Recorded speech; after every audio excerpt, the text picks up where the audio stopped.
saya udah serahkan kepada Allah Subhanahu wa taala karena segala daya upaya sudah saya lakukan untuk memohon maaf kepada Ketua Mahkamah Agung, kepada APH semuanya jajaran terkait dengan permasalahan ini. Dan saya tidak pernah mau lagi cari kesalahan-kesalahan Mahkamah Agung. Saya mengharapkan rekan-rekan advokat seluruh Indonesia, Pak, tidak perlulah saling menjatuhkan. Kita harus saling mendukung.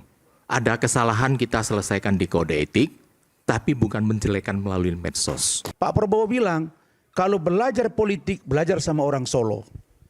Saya belajar politik dari ketua umum. Ada satu lagi Bung Aiman. Saya melihat ada dugaan invisible hand di kasus kami ini. Ada tangan-tangan yang tidak jelas. Oke. Sesi terakhir di Rakyat Bersuara, saya berikan kesempatan untuk closing statement pada masing-masing narasumber. 1,5 menit mulai dari Bung Firdaus, silakan. Ya, terima kasih.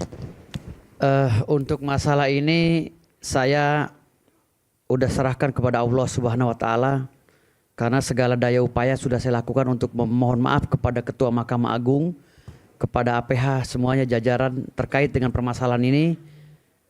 Dan saya tidak pernah mau lagi cari kesalahan-kesalahan Mahkamah Agung. Karena pengadilan adalah tempat saya mencari nafkah. Dan ketika pengadilan itu juga jatuh ya, jelek di mata publik, saya juga akan jatuh di mata publik. Jadi saya menyerahkan ini kepada Allah SWT. Mudah-mudahan 5 kali permohonan maaf saya di media diterima, dan 1 kali permohonan maaf saya secara tertulis diterima oleh Ketua Mahkamah Agung dan Pengadilan Tinggi Banten. Dan Anda nanti pada saat Anda datang di sidang pengadilan tanggal 20 Februari lusa, Iya. pertama kali yang Anda akan sampaikan kepada hakim adalah meminta maaf. Memohon ya, meminta maaf dan memohon agar saya bisa mendampingi klien saya, karena saya sampai kapanpun akan bertanggung jawab terhadap kuasa saya. Baik. Baik. Silakan. Saya kira ada 3 hal yang penting kita perhatikan di sini. Pertama, perlunya melakukan konsolidasi organisasi advokat dengan memperbaharui undang-undang advokat yang sudah lama itu, dengan melakukan apa yang dikatakan juga penyatuan, bukan organisasi advokatnya, dewan etik yang sama untuk seluruh organisasi hanya advokat. 1 dewan etik. Yang kedua, barangkali saya sudah mencatat juga di sini bahwa Mahkamah Agung harus mendesak supaya diselesaikan oleh DPR maupun pemerintah undang-undang tentang contempt of court, sehingga bisa lebih jelas kita melihat masalah-masalah seperti ini, sehingga ke depan sudah bisa dihindarkan.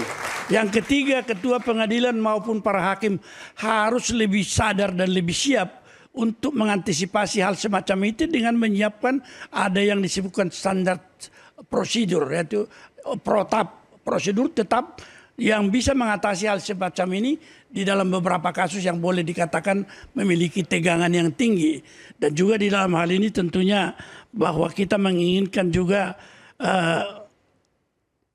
supaya para hakim juga bisa disadarkan perlunya melakukan antisipasi yang tepat sehingga rakyat percaya kepada peradilan bahwa dia mampu menegakkan wibawa dan hukum itu. Saya kira demikian. Baik. Silakan, Pak. Ya, menurut saya dengan penetapan liar itu harus direvisi kembali. Penetapan apa itu? Penetapan liar tadi oleh PT Ambon dan PT. Oke, basnya dibukukan ya? Ya, berita acara sumpahnya dibukukan. Harus direvisi atau ditinjau kembali karena kita tidak mengenal istilah pembekuan. Tidak ada dalam undang-undang advokat. Karena saya melihat indikasinya melanggar pasal 7 ayat 3 pasal 8 Undang-Undang Advokat dan juga pasal 5 ayat 1. Artinya dengan adanya pembekuan ini advokat kita terancam kedudukannya. Ini bisa sangat berbahaya, terancam, sangat serius. Oleh karena itu perlu saya sependapat dengan Prof bahwa harus ada revisi undang-undang advokat. Kemudian yang kedua adalah sidang kode etik itu harus bersama-sama. Mungkin istilahnya kolaborasi OA, organisasi advokat yang ada di Indonesia, supaya kita bisa bersama-sama menjaga marwah dan martabat. Organisasinya bisa banyak, tapi dewan etiknya 1. Betul, itu lebih tepat begitu. Ya. Baik, silakan. Terima kasih. Bung Aiman, saya ingin menyampaikan sebuah adagium hukum yang mengatakan lex nemini operatur inicum nemini facit injuriam. Artinya hukum tidak memberikan ketidakadilan kepada siapapun dan tidak melakukan kesalahan kepada siapapun. Di dalam tema kali ini kita membahas terkait dengan rekan-rekan kita advokat. Saya hanya memberikan saran agar sesama penegak hukum juga saling harga menghargai, menghormati. Tidak mungkin juga ada asap, ada api, kan begitu. Jadi marilah kita saling mengkoreksi, berbenah diri ya, karena saya juga sekjen organisasi advokat, saya juga tahu bagaimana keluhan-keluhan daripada anggota-anggota kami, khususnya di Berhaki terkait dengan caturwangsa penegak hukum kita di Indonesia ini. Terkait dengan mengenai perilaku daripada rekan-rekan advokat, saran saya kepada pemerintah agar dibentuk Dewan Etik Nasional ya yang tunggal menaungi seluruh organisasi advokat yang diwakilkan dari perwakilan masing-masing organisasi advokat memimpin di Dewan Etik Nasional tersebut untuk bisa menyelesaikan seluruh aspirasi-aspirasi ataupun keluhan masyarakat apabila memang mereka merasa dirugikan oleh oknum advokat. Jadi saya kira tidak ada suatu perkara yang tidak bisa diselesaikan sebagaimana tujuan daripada organisasi advokat dibentuk adalah officium nobile. Kita adalah profesi terhormat, kita memiliki harkat dan martabat, marwah dan harga diri, kita wajib menjaga kemartabatan advokat. Terima kasih. Adem tapi tajam, namun semuanya indah seperti mawar merahnya. Saya ke Bung Fredrik dulu, silakan. Saya mengharapkan rekan-rekan advokat seluruh Indonesia, Pak, tidak perlulah saling menjatuhkan. Kita harus saling mendukung. Ada kesalahan kita selesaikan di kode etik, tapi bukan menjelekan melalui medsos. Dan saya ingatkan, Pak, yang menjadi advokat itu pengangkatan adalah SK pengangkatan advokat, bukan berita acara sumpah. Janganlah kita bicara berita acara sumpah. Besok pagi rekan Firdaus ke sana itu tunjukkan saya punya SK pengangkatan advokat, saya kan tidak pernah. Yang dibekukan itu kan berita acara sumpah. Nilai berita acara sumpah sama SK pengangkatan advokat itu beda jauh. Profesi itu SK pengangkatan, bukan berita acara sumpah. Tapi bagaimanapun memang hakim punya wewenang untuk menentukan sikap, mengusir dan sebagainya. Itu adalah wewenang yang sudah melekat pada mereka. Tapi yang mengatakan bahwa hakim menganut yang bicaranya daripada rekan Rasman, hakim itu tidak ada undang-undang peraturan apapun yang menyatakan yang mulia. Itu adalah sebenarnya termasuk advokat, termasuk saya juga, kita takut kalau menimba perkara saya kalah kalau saya nggak sebut yang mulia. Itu dalam hal ini Pak Harimin Tumpa, mantan Ketua Mahkamah Agung, sudah resmi meminta berulang kali supaya dihapus. Yang mulia itu? Iya. Ya itulah tidak layak lah itu menyatakan. Oke, baik. Kemudian dalam jadi hal ini pengacara menyampaikan yang mulia takut nanti diputus kalah. Ya kita istilahnya menjilat kan Pak. Saya baru tahu kita juga fair aja kan Pak. Tapi kalau berseteru dengan hakimnya ngeri juga ini. Nah, ini kan Bung Rasman, Bung Firdaus kan berseteru dengan hakim. Ya, tapi memang kita tiap hari juga berseteru kan Pak. Waktu kita membela perkara kan kita bisa berbeda pendapat sama hakim. Kita berbeda pendapat sama polisi maupun penyidik atau sama dengan jaksa. Tapi itu memang sudah kewajiban kita, profesi kita Pak. Tapi kan tidak ada dalam hal ini untuk dendam pribadi. Dan saya akan minta satu hal Pak yang kita harus saling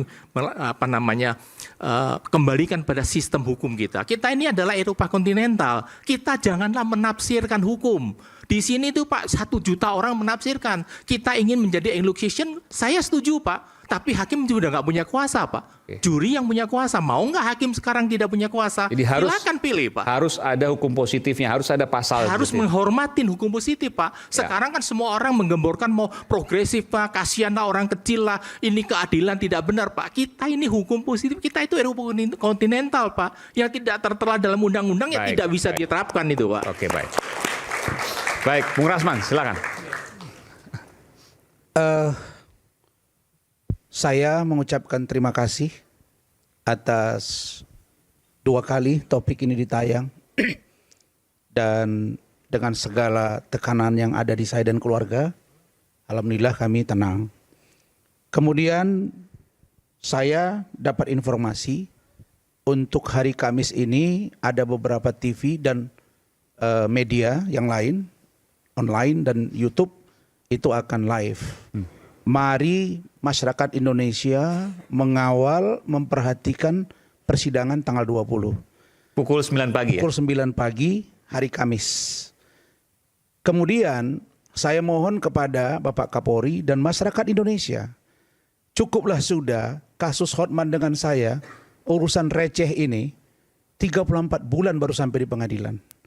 Jangan lagi ada tidak memberi ruang kami mendatangkan ahli, tidak ada ruang kasus saksi yang meringankan. Itu terjadi. Nanti di kejaksaan juga. Saya hanya mau katakan bahwa tolong ini dilihat dari hikmahnya. Apa hikmahnya sekarang?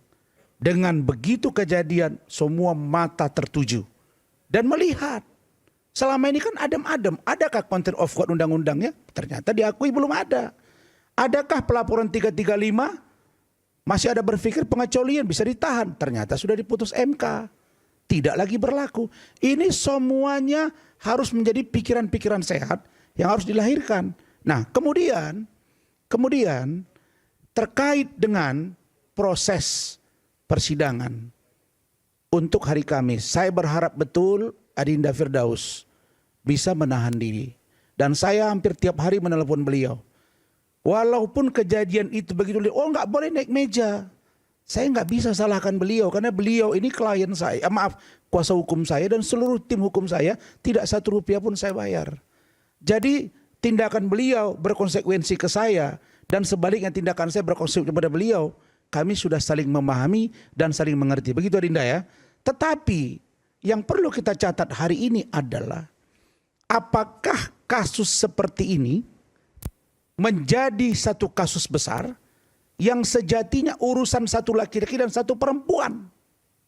Yang mereka itu mohon maaf dalam dugaan saya melakukan perzinahan. Oke, tapi kita nggak bicara soal itu dulu. Bukan. Maksud saya diduga dalam berita acara. Perzinahan ini kan ada 2. Zina kecil, zina besar. Zina mata dalam konteks Islam maksud saya. Nah tetapi yang saya mau katakan adalah kalaulah kasus ini begitu telanjang di depan mata untuk ketua majelis hakim, tolonglah dilakukan live dan terbuka untuk umum. Itu pesannya Anda ya? Itu pesan saya. Dan tidak akan ada unsur asusila di sana? Tidak ada unsur asusila. Kita hanya akan membuktikan bahwa benar tidak. Saudari Ika mengatakan kepada saya dilecehkan. Ya, benar tidak saudara HPH melakukan pelecehan. Itu saja. nanti yang kemarin kemudian gaduh dan akan dilanjutkan Kamis lusa. Ya, itu saja. Nanti kita akan simak. Baik, terima kasih. Kita berikan tepuk tangan pada Bung Rasman. Dan salah satu hikmahnya adalah Bung Rasman sekarang jauh lebih adem. Saya dinasihati oleh Ketua Umum DPN Pradi Bersatu dan belajar dari Bapak Prabowo. Pak Prabowo bilang, kalau belajar politik, belajar sama orang Solo. Saya belajar politik dari Ketua Umum. Ada satu lagi Bung Aiman.